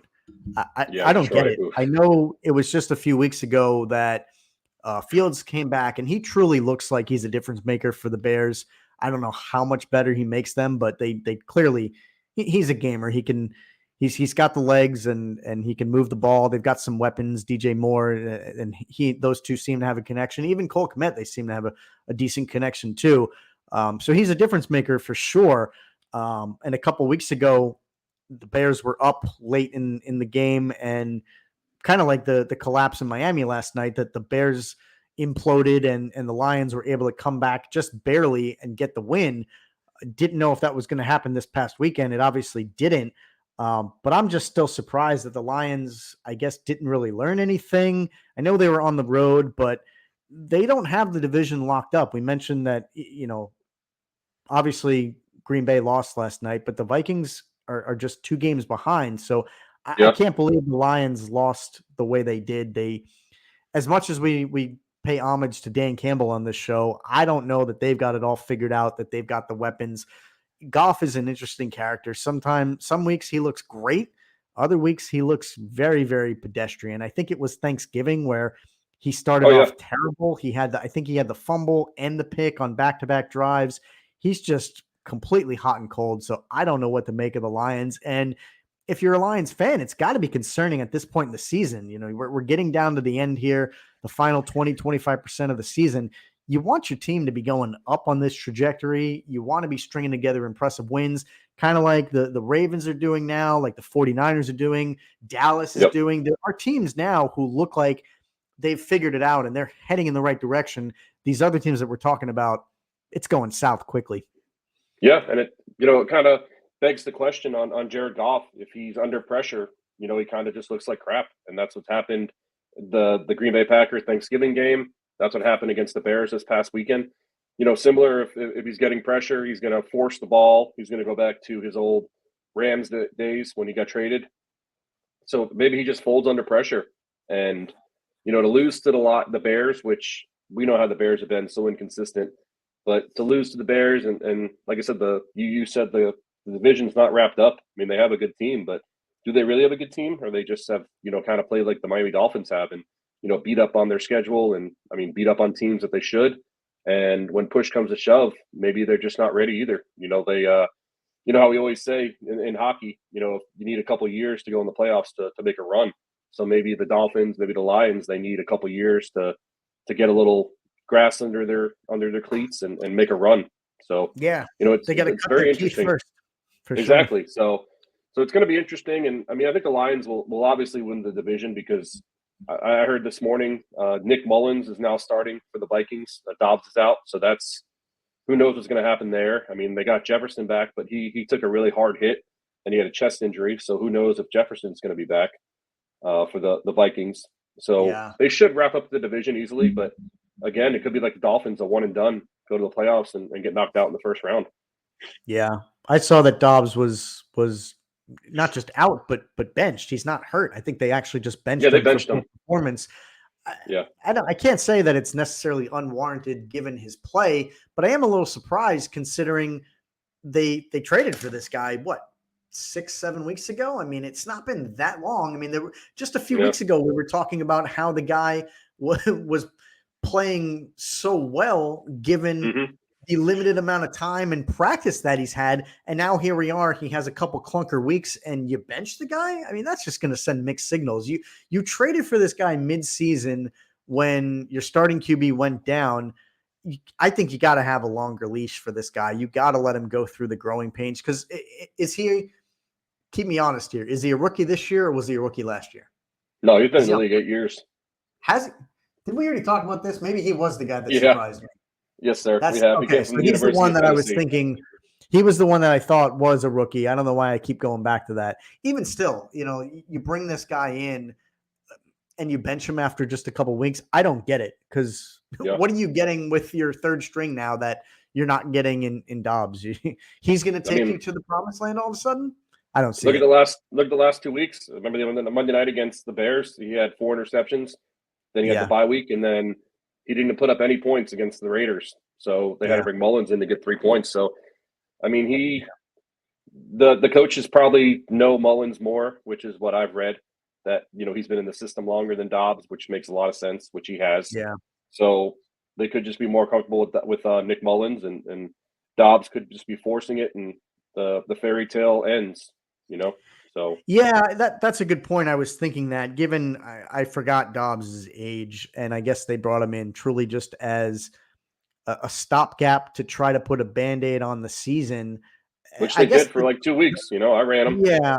I guess the Vikings just think that they're in win now mode, which I don't know. I just don't see it, especially when they were without Jefferson. You lose Jefferson, you lose your starting quarterback. Kudos to you if you try to piece it together. But we see all the time these other teams sort of just kind of throw in the towel. At least it appears that way. I'm surprised the Vikings honestly just didn't do that because what they're doing now is not working. The expectation can't be that Mills is going to take you to the playoffs or beyond. It's just bizarre. Yeah, I mean, I guess this being at 7-6, they're trying to squeeze everything out of the orange, As the old saying goes. Yep. Yeah, they're very, very fortunate that they played the Raiders, who mustered up a total of 0 points. I mean, because it could be flipped. They'd be 6-7, and they'd be barely clinging to a playoff spot. So they are the benefactors of some good fortune and a pretty bad Raiders team. Wanted to talk about another game just real briefly while we're on the subject of what's going on with certain teams. I don't think there's any reason necessarily to hit the panic button, but a big game that we saw this past weekend was Philly and Dallas. And we heard from our buddy, shout out to Ryan Kalager, who's watching us now. We appreciate your support, buddy. If I'm Ryan and other Eagles fans, I'm not hitting the panic button yet. But the Eagles have slowed down a little bit. Another team who looked like they had a stranglehold on certainly the NFC in the beginning of the season, maybe the league as a whole. They looked like that de facto number one, but now there's other teams who are in the conversation.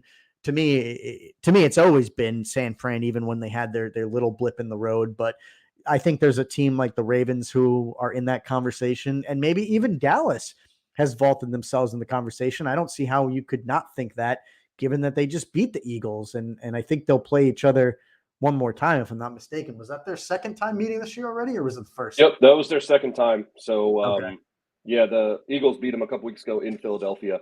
And the interesting stat that I've been reading and hearing is if the Eagles win out, they'll still win the division because they have an easy schedule.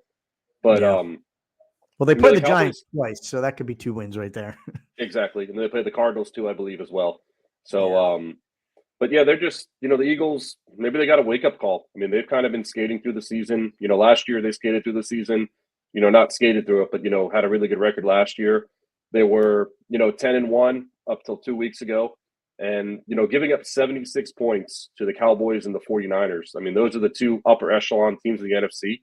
But maybe it's a good slap in the face that they needed because, like I said, they just been, maybe, tippy toeing and thinking that they own it. They're going to have an easy way back to the Super Bowl. So I think the rest of the season, they're going to be good. They're probably going to win the division. I don't know if they get the first number 1 overall seed because the 49ers are just rocking and rolling at that moment. But Yeah. I don't think we throw the towel in on the Eagles. I think they still have a really good team. They have a good coaching staff.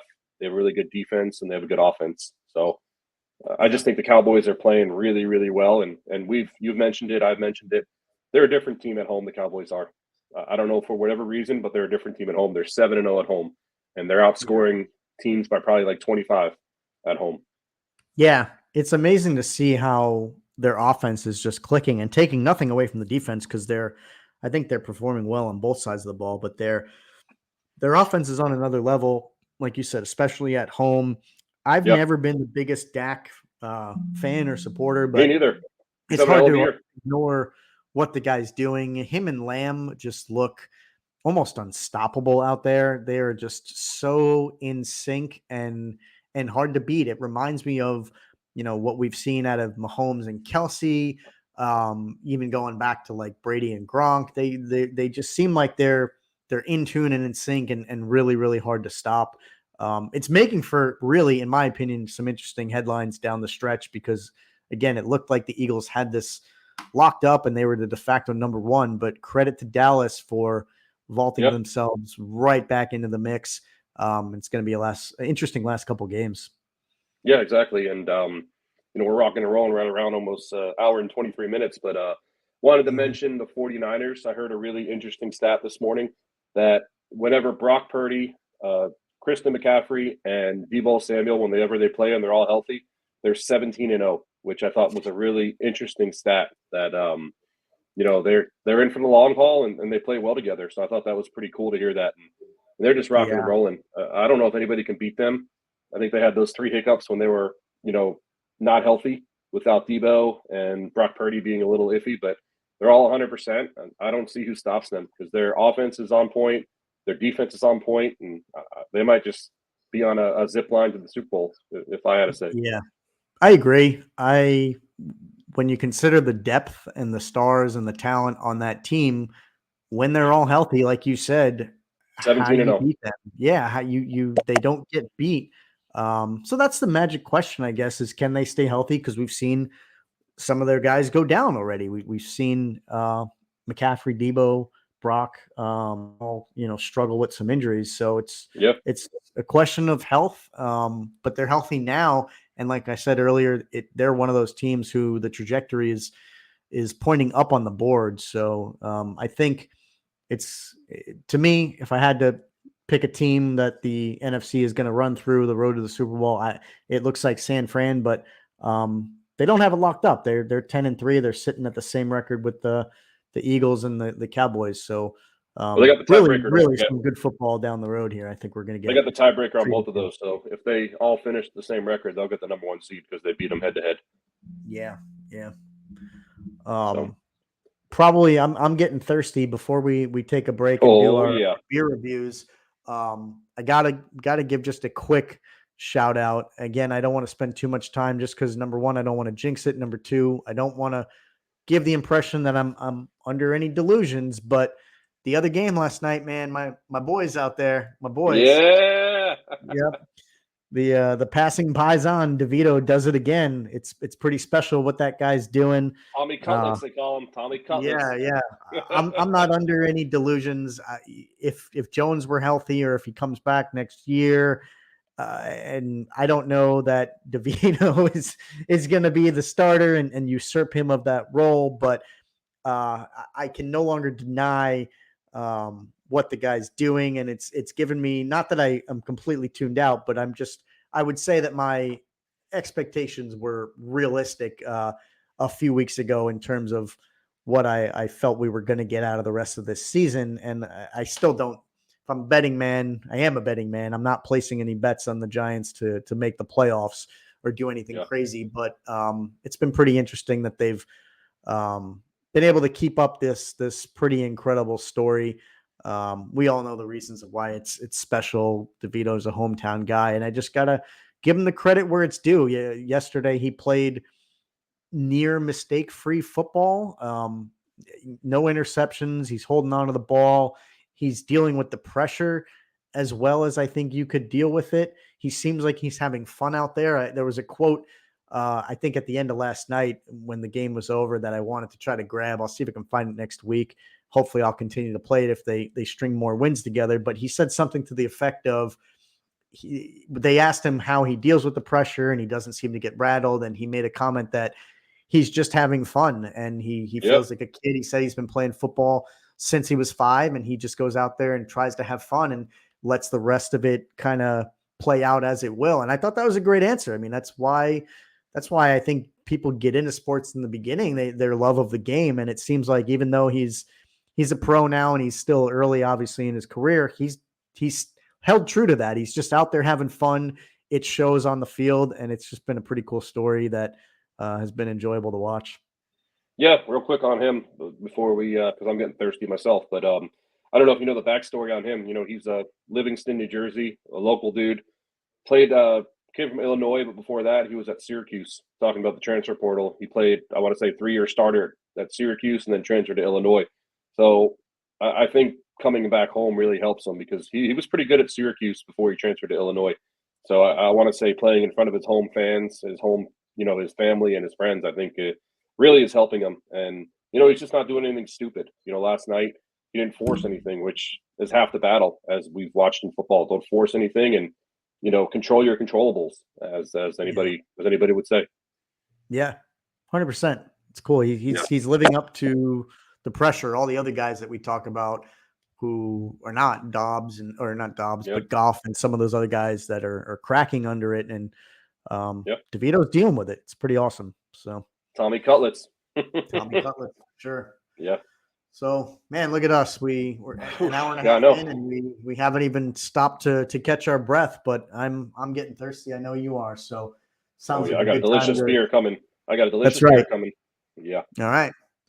Take a quick break. When we come back, we'll jump right into our beer segment, our beer reviews that we do every week, and have some more thoughts before we wrap up. So, we'll be back in a few. Yep.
bus, smile and a couple beautiful girls tell me goodbye. Trucks break down, dogs run off, pilot politicians lie, being fired by the boss. It takes one hand to count the things I can count on.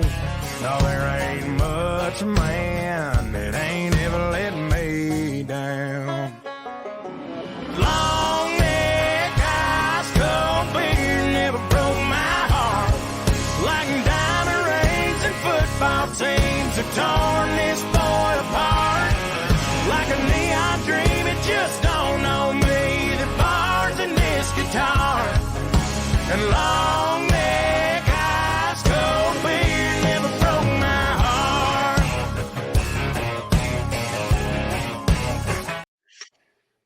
Oh yeah, Man, Go. I do not like country music, but that song pops. I'll tell you what, dude. I'll tell you I what. get fired up seeing how it fires you up. The song, I know, the you like that? everything. Yep. Could you I imagine love people could see that video? Because I'm rocking and rolling when that song's going. it. Yeah. I know it. It's awesome. Brings a smile to Oh, your yeah. face. Brings a smile to mine. Oh, yeah. So, our weekly beer review. I think you went first I think I'm last up. week. You're up. Okay. Yeah, I'm up. I'm very Okay. excited about this beer. So, what we have here is a beer from King State Does that say Brewing. you lose? You lose It some. says you lose some, win some, you lose some. Wit beer Okay. from King State Brewing. It's actually in St. Petersburg, Florida. I want to go there. It's I don't know if a friendly listener, Kellogg's, will tell us 1776 11th Avenue North, St. Petersburg, Florida. Okay. So it's a wit beer with Indian coriander and fresh orange zest. So it's a flavored wheat ale. I am super excited about this beer because you know me, I love me some wheat beers, and this just sounds amazing. What's the ABV? 5%. 5%. Okay. Okay. Oh yeah, look at that color.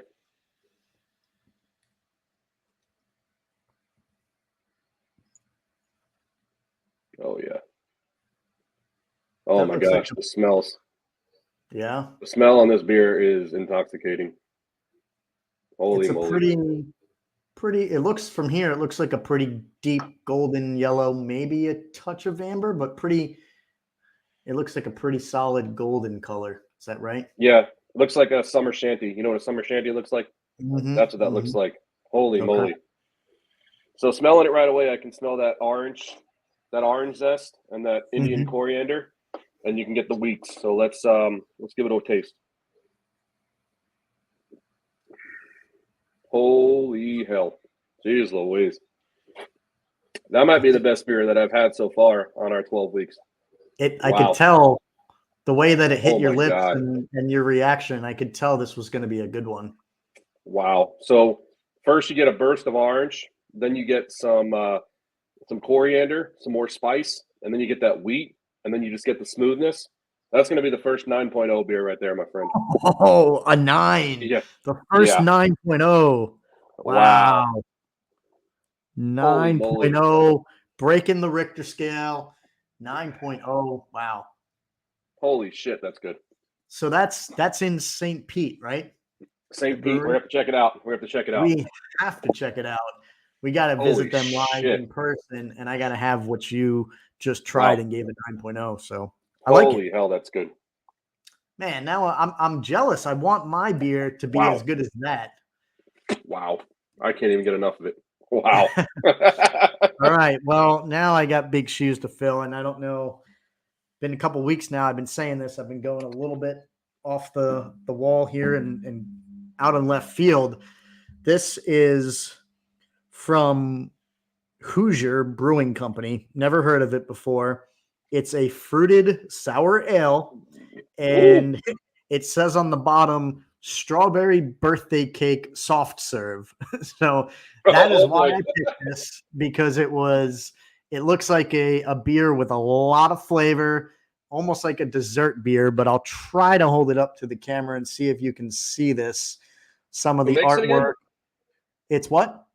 Who makes it again? It's from Hoosier Brewing Company, and it says Fruit Fusion the Phoenix. I don't know what that means, but it's a fruited sour ale, and it says strawberry birthday cake soft serve. I'm trying to find the ABV, which I couldn't find it last week, I think. And once again, I've got a can that does not have it.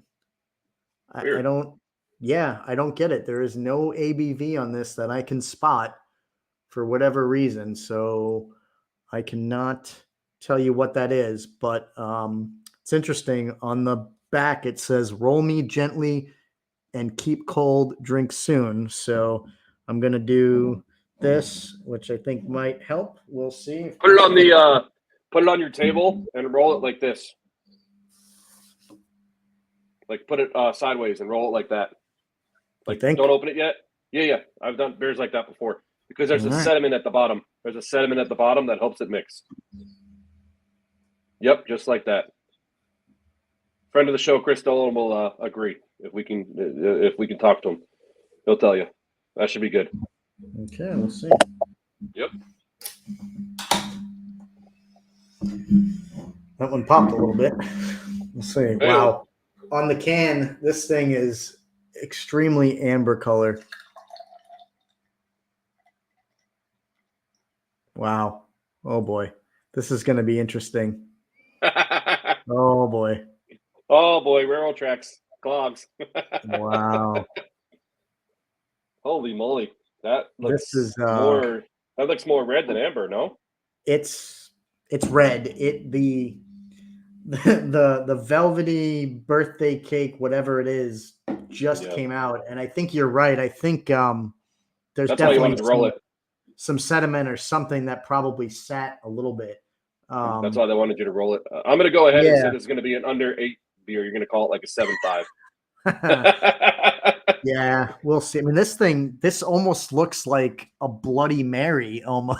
Looks like a strawberry milkshake. Looks like a strawberry daiquiri. Well, I think that's sort of the point. I mean, it says it on there, and that's why I picked it. Strawberry birthday cake soft serve. What's it I don't know smell why like? I do this to myself, but I'm being true to live reviews. So bottoms up, wish me luck. What's it smell like? It's got a cake aroma to it, that's for sure.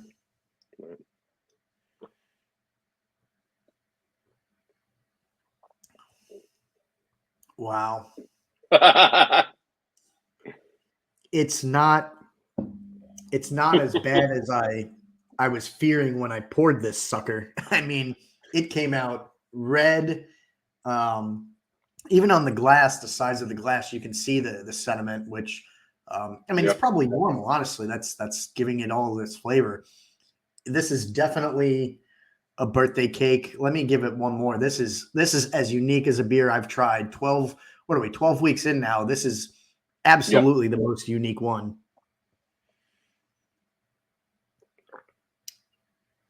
Damn. It's really good. It's Really? it's a dessert beer. If you want to try something that's packed full of flavor and it's sweet. It's really, really sweet and flavorful. It's like a candy. It's like a dessert. It's damn good. I can't give it a 9 like yours as much as I want to because it's so far out there. It makes it tough to repeat this. I would get it again, to be honest, and I would recommend it. I can't go 9 like you. Yeah, it's solid. I'm going to give him an 8.5 for being able to pull this off. It's very solid. It's not going to be for everybody, but if you like sweet beers with some flavor and like a great after dinner dessert kind of beer, give this baby a try. From Hoosier Brewing Company, Fusion the Phoenix Strawberry Birthday Cake Fruited Sour Ale. Is it in Greenwood, Indiana? It is. Yep. I was just looking at the back. Let's see what we got here. U.S. pint brewed and canned at Hoosier Brewing Company, Greenwood, Indiana. It's exactly. I'm looking up their website real quick. See if you can find the ABV for me. If I had to guess, it's probably like a 4.5 or a 5. I don't think it's anything higher than that, just because of what's in this. All right, let's see. But damn good. damn good. I was really nervous. I mean, look at this color. This is wild.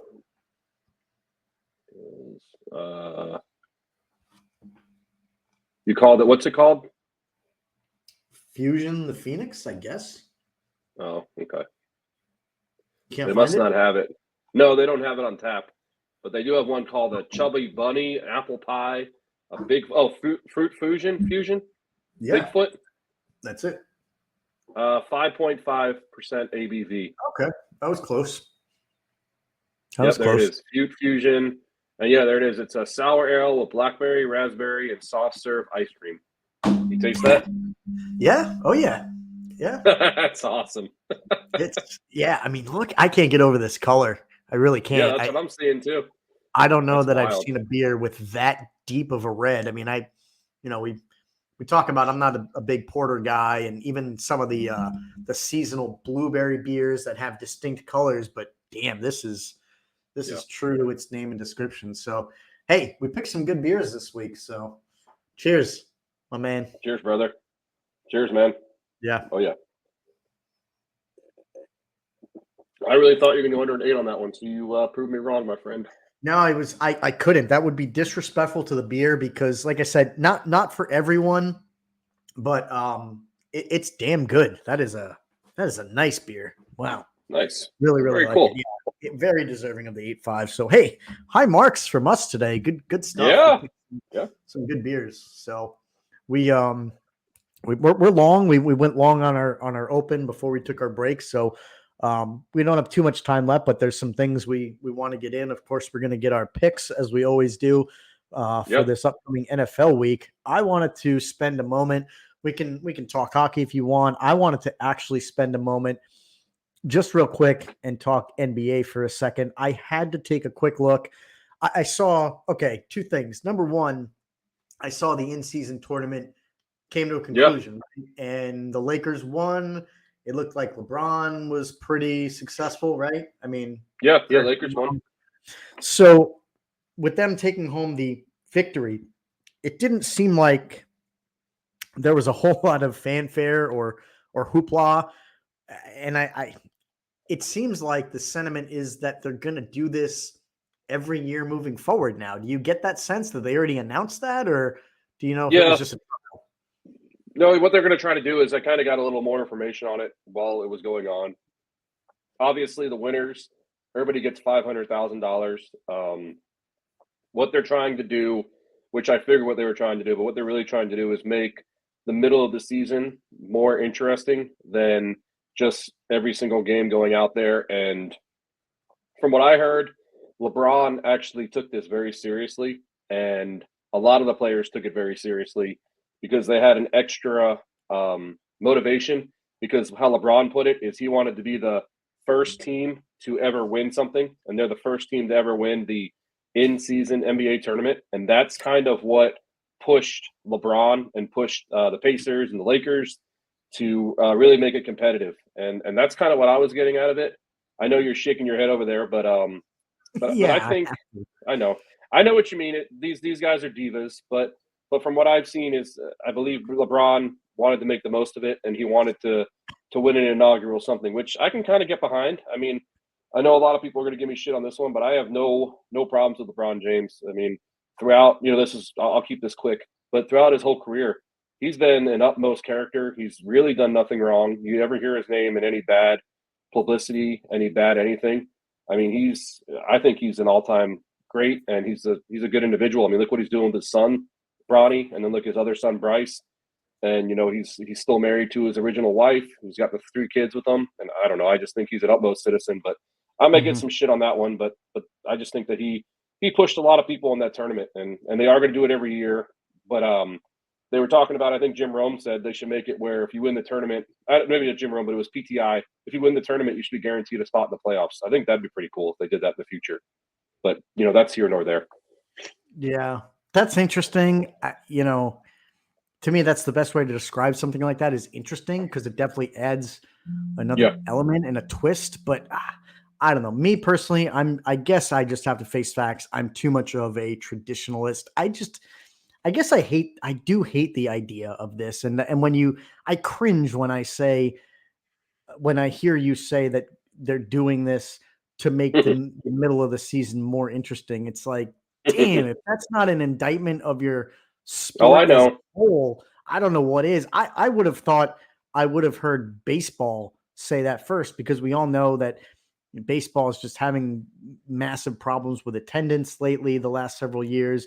It seems like, kids are not following it. It's a more difficult sport to stay in tune with for a lot of reasons, how long the games used to be, how long the season is. So I could expect that out of baseball, but basketball, you got to make the regular season more interesting. Shorten the season then. Don't I make know. this I know. mid-season meaningless. I know. I guess to your point, it becomes meaningful if you put something into it, such as a guaranteed playoff spot. But to me, that's wrecking tradition and It is. all the other things that have come with the league and fighting for the regular season as a whole to make the playoffs. I don't know. To me, it's just gimmicky. It's just so damn gimmicky. I don't know. It's kudos to LeBron and other players if they were really, really trying to win it. I don't understand. It's not so much to me that these players are divas, but it's just weird to me that he would want to win or be the first to win something like this, because what if you're first 5 years from now, 10 years from now? Oh, I know. Is any going to be, you think anyone's going to talk about, oh, did you know LeBron was the first team ever to win this mid-season tournament? No, it's never going to get brought up. Who gives a crap? No one's even going to talk about the most recent team to win it, let alone the first team. It'll be forgotten by next year. I know. I'm just giving my 2 cents, my man. Yeah, it's I'm just interesting. giving my 2 cents. We got to have some back to back. I like it, but I'm just, for sure. I'm just saying what I read and what I heard, and I don't know. I know I get what you're saying, but I do get what they're trying to do. I mean, we've talked about this multiple times. Sports is a business, and they want to keep it be a business. And for sure, if they can gain extra eyes here and there, they can gain extra eyes here and there. It's all about the money, for sure. Enough said. You know what I mean? Yeah. So the other thing I wanted to touch on again, just real quick, and then if you got anything else, let me hear it. Oh, you know what I have. Okay. So my thing is, I'm glancing at the standings to see how much has changed since we last talked last week. Not much, really. I mean, the order of things, it's the Celtics and the Magic up top, two of the teams that you and I talked about. The T-Wolves, the Thunder, Mavericks, Nuggets are all up there jockeying in the West. So the usual suspects are still up there. But what stood out to me, and we talked about it, I think, last week, it's still going. The Pistons losing 20 in a row. They are 2-21 on the season. Their winning percentage is .087. Losers of 20 in a row. I can't even say it with a straight face. It's so amazing to me. And what's possibly even more amazing is the San Antonio Spurs in the other conference are keeping pace with them. They've lost 17 in a row. It's absolutely amazing to me, and I'm loving every second of it. This year will be the most I've paid attention to the NBA as a whole, because we're doing this show, and I want to pay attention to it for all the positive, good stories. But I got to be honest, my favorite story so far is these two teams losing 20 and 17 in a row. I can't say I've seen anything like it in really any sport, any of the four major pro sports in a long, long time. I know we mentioned the record, I think last week was 27, if I'm not mistaken. I'm pulling hard for the Pistons to get that record. Absolutely hard. I hope it happens. And I know we're still a long ways away. 7 more games is a lot. Anything could happen. Any team can win on every given night just by sheer luck. But I want to tell you, we do this show. We don't make any money from it. In fact, we pay to help produce this show a bit. I want to go on record. It's not much, but if the Pistons go 28 in a row, 28 losses, I'm going to donate $100 to the charity of someone's choice. The first person to like us and respond to us on Twitter, I'm donating $100 to the charity of their choice. Pistons, 28 losses in a row. Let's make it happen. I want to see it. I'm in. I'm going to match it. So I'm so fired up for it. I'm going to match it. So I'm going to match it. I love it. I'm going to match it. There you go. I'm There you go. matching it. So But people out there, again, if you're watching us, if you're listening to us, please hit us up on Twitter. We want your comments. We want to talk about things each week that are interesting to you. Dan and I can do this show. We hope we do a good job talking about the stuff that's on our mind. But if you guys want to hear something, our friends, our family, whoever, that you want to have us comment on, please shoot us a message. So first one to like us and comment on Twitter, we got some money going to a charity. So balls in your court. Yep. So the only one that I want to mention is I mention every single week, I'm here about call outs, and my top 2 teams that I mentioned are still number 2 and number 2 at each conference, my Orlando Magic and my Oklahoma City Thunder. So, whenever we talk about basketball, they're still top 2. And, like I said, I'm calling out things this year. I just told them to make the playoffs, and they're number 2 in the divisions. In the conferences. So that's pretty impressive. Yeah. Yeah, you're nailing it. And I'll tell you what, I'm gonna snip and clip this audio soundbite so we have it. And just like you were right with the Heisman, I hope when the season No, we're gonna do it from a couple weeks ago when I did it like 1 or 2 games in the season when I mentioned it, that the Magic are gonna make the Magic are gonna make the playoffs and the Thunder are gonna make the playoffs. That's all I needed. So you called your shot. Yeah, you nailed it. And that was probably 4 or 5 weeks ago. So we're rocking and rolling. Before we end, we're at that 152 mark. I just wanted to mention a couple things in hockey. You gave me shit the other day because my Oilers are playing your Devils, and I just think it's pretty phenomenal that the Oilers started their win streak at 7 straight when I saw them in Washington, and they haven't lost since. So they're playing really good hockey, and I mentioned this last week. If they get the 10 straight wins, I'm going to go ahead and buy myself an Oilers hat. We mentioned that. You mentioned it. So that's going to be pretty cool. And, a couple things happened that I thought were pretty cool last night. John Tavares, an old Islander player, he ended up getting 1,000 points, which is pretty impressive for a career. I wish he left with the Islanders, but hey, man, losers are going to lose. They're going to lose and leave. And another cool stat is, I don't know if you saw it, but Matthews, he reached 20 goals, which is pretty cool. So first player to reach 20 goals this year, which I think is a pretty cool stat. And my Oilers go for 8 straight against Connor Bedard, first matchup of number 1 overall picks. So that should be a pretty good matchup.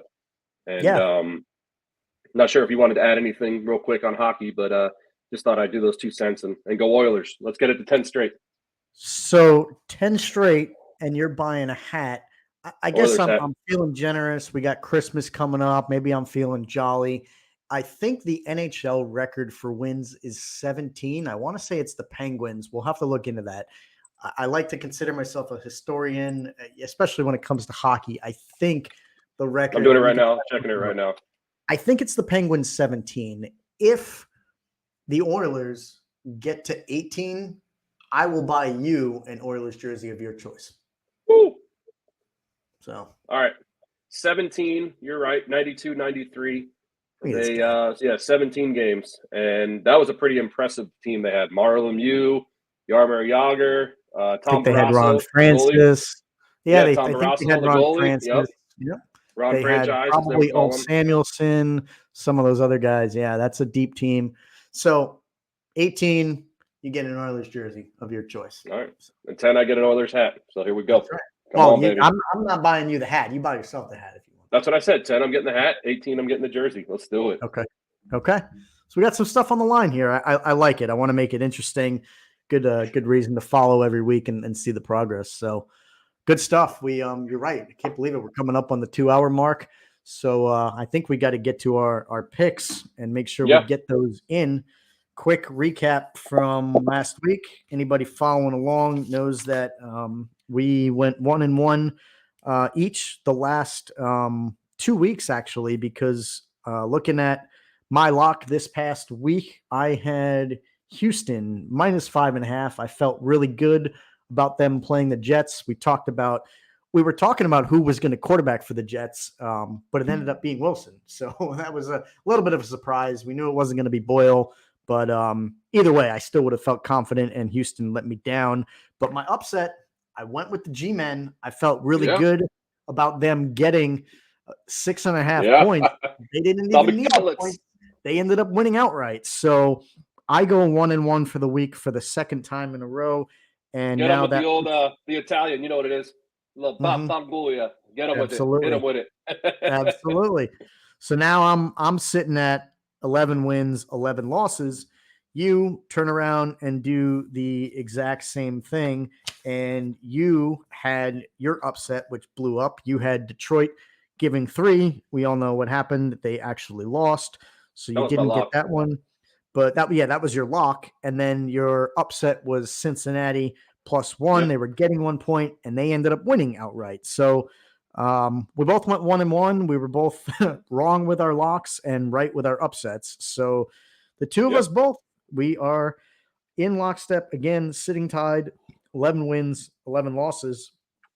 We have a few weeks left in the regular season, so I'm coming for you, man.